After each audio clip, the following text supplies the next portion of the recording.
नमस्कार दोस्तों, मैं रुद्र प्रताप सिंह, आपका मैथमेटिक्स फैकल्टी। आप सभी का स्वागत करता हूं आपके चैनल मास्टर की पे। आई होप कि आप इस चैनल को सब्सक्राइब कर चुके होंगे और आपका अगर ये पहला विजिट है तो प्लीज जाकर चैनल को सब्सक्राइब करें, साथ में बेल आइकन को भी हिट करना ना भूलें। आज के वीडियो में अपन देखने वाले हैं कि लॉगरिथम एंड एक्सपोनेंट के प्रॉपर्टीज को मिलाकर अगर आपसे क्वाड्रेटिक इक्वेशन में अगर क्वेश्चन पूछे जाते हैं तो उस टाइप के क्वेश्चन के करने का क्या तरीका है, उनके क्या स्टेप है। स्टेप बाय स्टेप मैं इस टाइप के क्वेश्चन को बताऊंगा और आई होप कि आपको ये क्वेश्चन काफी अच्छे से समझ में आएगा। प्लीज वीडियो को एंड तक देखें। और उससे पहले ये मेरा कांटेक्ट नंबर है 8003972670। अगर कोई सा भी डाउट आपका आता है मैथमेटिक्स, फिजिक्स या फिर केमिस्ट्री में तो प्लीज इस नंबर पे मुझे कांटेक्ट करें। हमारे तीनों फैकल्टी मेरे व्हाट्सएप ग्रुप में ऐड है, जहां पे आपको डाउट पूछने और डाउट रखने में काफी इजी हो जाएंगे। तो आइए स्टार्ट करते हैं। पहला क्वेश्चन आपको जो गिवन है उसको देखते हैं। तो पहला क्वेश्चन जो आपको गिवन है वो गिवन है 5x+1 plus 5(2 - x is equal to 5(3+1। तो पहले तो देख रहे हैं कि एक्सपोनेंट में जो वेरिएबल वाला जो एक्सपोनेंट गिवन है, जो बेस पे वेरिएबल वाला जो एक्सपोनेंट गिवन है उसका वो एडिशन में है या फिर सब्ट्रैक्शन में, उसके साथ क्या कौन सा ऑपरेशन हो रहा है वो आपको देखने हैं। तो 5 यहाँ वाला जो टर्म है उसके साथ जो एक्सपोनेंट है वो एक्स एडिशन में है और यहाँ पे जो एक्सपोनेंट है आपस में क्या हो रहा है, सब्ट्रैक्ट हो रहे हैं, माइनस में है। तो मैंने आपको एक्सपोनेंट में एक प्रॉपर्टीज बताई थी। पहला प्रॉपर्टीज देखिए, a की पावर m इंटू a की power n is equal to आप क्या लिखते थे, a की पावर m प्लस n। अगर बेस सेम हो और पावर अलग अलग हो तो वो बेस एक करके और पावर आपस में क्या कर सकते हो, आप ऐड कर सकते हो। तो पहले टर्म के साथ कुछ ऐसा ही हो रहा है, जरा देखिए 5x plus into 5(1) is equal to 5x plus 1। ऐसा ही कुछ हुआ है ना।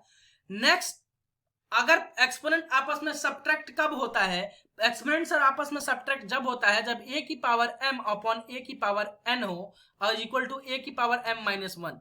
मतलब सर बेस सेम हो और अगर टर्म डिवीजन में गिवन हो तो पावर आपस में क्या हो जाता है, सब्ट्रैक्ट हो जाता है। ठीक है सर।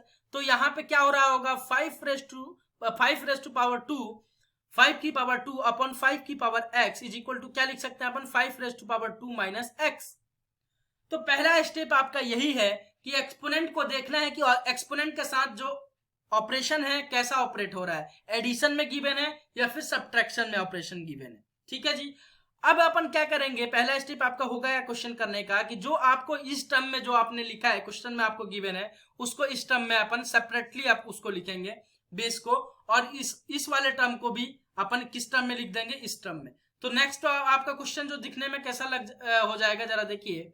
अगर ओपन करेंगे तो ये हो जाएगा 5x into 5(1) plus 5(2) upon 5(x is equal to, इसको ओपन कर दूंगा तो 125 प्लस 1, 5(3) इज 125। अब जरा देखिए यहाँ क्या हो जाएगा, 5 into 5(x is equal to 25 upon 5(x is equal to 126 के बराबर आ जाएगा। अब देखिए सर यहाँ पे भी 125 दिख रहा है, जरा देखिए इस क्वेश्चन में यहाँ पे भी 5(x हो रहा है, यहाँ पे भी 5(x हो रहा है। तो अब आपको क्या करना है कि जो एक जैसा टर्म दिखे एक्सपोनेंट में उसको क्या करना है, आपको कुछ लेट कर लेना है। स्टेप नंबर 2, तो 5(x को मैं क्या लेट कर रहा हूं, y लेट कर ले रहा हूं। ठीक है सर। अब ये क्वेश्चन कैसा दिखने में हो जाएगा, जरा समझिए। यहाँ पे 5 into y plus 25 upon y is equal to क्या हो जाएगा, 126 के बराबर। सिंपल। अब सर क्या हो जाएगा, अब ये y एलसीएम ले लीजिए। यहाँ पे जब y एलसीएम लीजिएगा तो यहाँ क्या बनेगा, 5y², क्योंकि इसके बेस में है y 1 और यहाँ क्या बचेगा, यहाँ 25 इज इक्वल टू 126। अब इस y को इधर क्रॉस मल्टीप्लाई कर दीजिए तो यहाँ कैसा दिखने में हो जाएगा, 5y² plus 25 is equal to 126y। अब इस 126y को इस साइड ले आइए तो 5y² minus 126y plus 25 is equal to 0। अब ये क्वाड्रेटिक इक्वेशन किस में बन गया, y में। तो इसको आप फैक्टराइज कर दीजिए। सर कैसे? Sir middle term splitting method किस काम के लिए सिखाया था? वाई स्क्वायर वाले टर्म को इसके साथ मल्टीप्लाई कीजिए तो कितना आ जाएगा? प्लस का 125 वाई स्क्वायर, क्योंकि 5 y square into 25 is equal to plus का 125 वाई स्क्वायर। अब प्लस के 125 वाई स्क्वायर को ऐसे दो टर्म में आपको तोड़ना है जिसका एडिशन या फिर सब्ट्रैक्शन किसके बराबर हो जाए बेटा?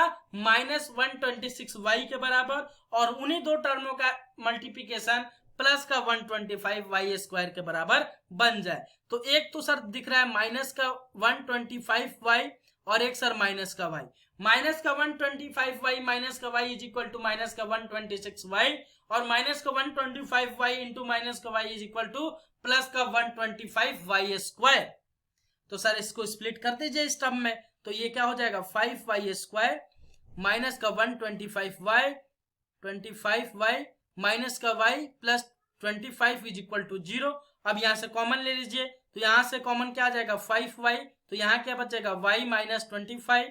अगर मैं यहां से -1 कॉमन ले लेता हूं तो y minus 25 is equal to 0। अब यहां से नेक्स्ट इसका टर्म क्या आ जाएगा? जरा देखिए, दो टर्म आ जाएंगे। 5 एक आ जाएगा 5 वाई माइनस 1 और एक आ जाएगा y minus 25 is equal to 0। अब वाई की यहाँ से दो वैल्यू आ जाएगी, एक आ जाएगा 1/5 प्लस का, और यहाँ से एक वाई का आ जाएगा वाई इज इक्वल टू 25। तो वाई की दो वैल्यू आ जाएगी। अब क्या सर आपको वाई की वैल्यू आपको इस इक्वेशन में पूछा था क्या? आपसे किसकी वैल्यू पूछा गया था? एक्स की। तो अब एक्स की वैल्यू निकालने के लिए आप क्या कीजिएगा? अब जरा देखिए, आपने वाई को अपने 5x को क्या लेट किया था? वाई के बराबर, ठीक है सर। और y की यहाँ पे दो वैल्यू आ गई है, तो पहले इस वैल्यू के लिए बात कर लेते हैं। तो 5x इज इक्वल टू क्या आ जाएगा? 1/5। बोलो हाँ या ना? अब सर यहाँ से x की वैल्यू कैसे निकालें? सर लॉग की प्रॉपर्टीज किस लिए पढ़ाई थी? इसी काम के लिए पढ़ाई थी। अब सर लॉग की तो प्रॉपर्टीज आपने पढ़ाई थी, कौन सी प्रॉपर्टीज यूज होंगी? यहाँ पे देखिए एक्सपोनेंट में है x, तो लॉग क्या करता है? तीसरा नंबर प्रॉपर्टीज आप याद कीजिए कि अगर नंबर में कोई एक्सपोनेंट पाया जाता है, लॉग के नंबर वाले टर्म पे अगर कोई एक्सपोनेंट पाया जाता है तो उस लॉग क्या करता है? उस एक्सपोनेंट को मल्टीप्लिकेशन में लाता है। मतलब लॉग ए विथ बेस ए की पावर x था, आपको याद है? तो ये क्या करता था? x into log a with base a के बराबर कर देगा। तो यहाँ पे देखिए, अब सर बात तो ये हो गई, लेकिन सर अब लॉग ले तो बेस किसका ले? यहाँ पे इस क्वेश्चन में जरा ये समझाइए मेरे को। मैंने आपको बताया था, याद हो तो, कि जिसके पास एक्सपोनेंट होता है, जिसके पास एक्सपोनेंट होता है, जिस बेस के पास एक्सपोनेंट होता है, कैसा एक्सपोनेंट? सर वेरिएबल वाला एक्सपोनेंट, उसी बेस का लॉग लिया जाता है। आप लेते हो अपने क्वेश्चन में, है ना? तो यहाँ पे किसके पास एक्सपोनेंट है सर? सर 5 के पास एक्सपोनेंट है। कौन सा एक्सपोनेंट है सर? x का। तो आप लॉग आप कौन से बेस का लोगे? 5 का, ठीक है जी। तो यहाँ क्या हो जाएगा? क्या ये इसको ऐसे भी लिख सकता हूँ? 5x is equal to 5 raise to power -1। Sir कैसे लिखा आपने? आप एक एक्सपोनेंट की प्रॉपर्टीज याद कीजिए, a की power -1 is equal to a upon a की पावर m। तो यहाँ a की पावर, यहाँ मैंने ये वाले टर्म को इस फॉर्म में ले आया मैं, है ना? यहाँ था 1/5, तो इसको कैसे लिख दिया? 5 रेज़ टू पावर -1।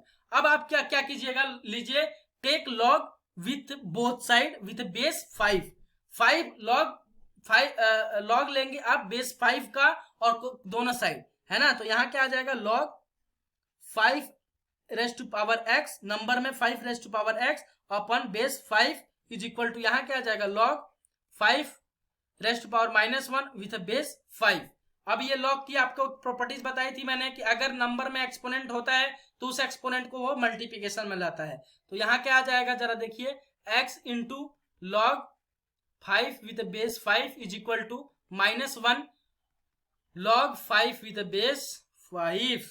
अब यहाँ इसकी वैल्यू कितनी हो जाएगी बेटा? 1 के बराबर। इसकी वैल्यू 1 के बराबर, क्योंकि अगर लॉग में बेस और नंबर आपस में सेम हो जाते हैं तो उसकी वैल्यू किसके बराबर हो जाती है? 1 के बराबर। तो यहां से x इज इक्वल टू क्या आ गया? 1।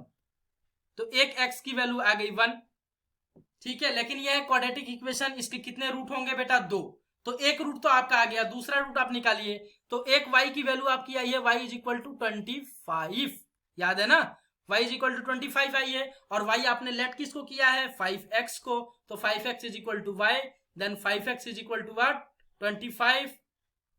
अब क्या करिएगा, लॉग लेना है, और लॉग किसके हिसाब से लेंगे, जिसके पास एक्सपोनेंट हो वेरिएबल वाला।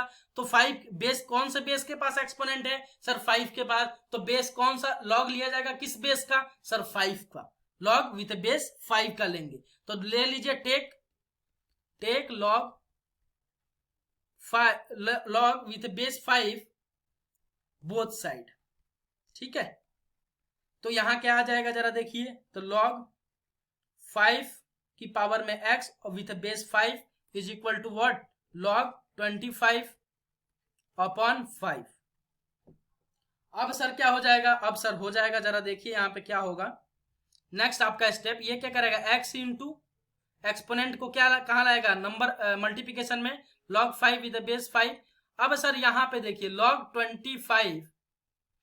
25 अपॉन, सॉरी अपॉन लिख दिया मैंने, log 25 विथ बेस 5।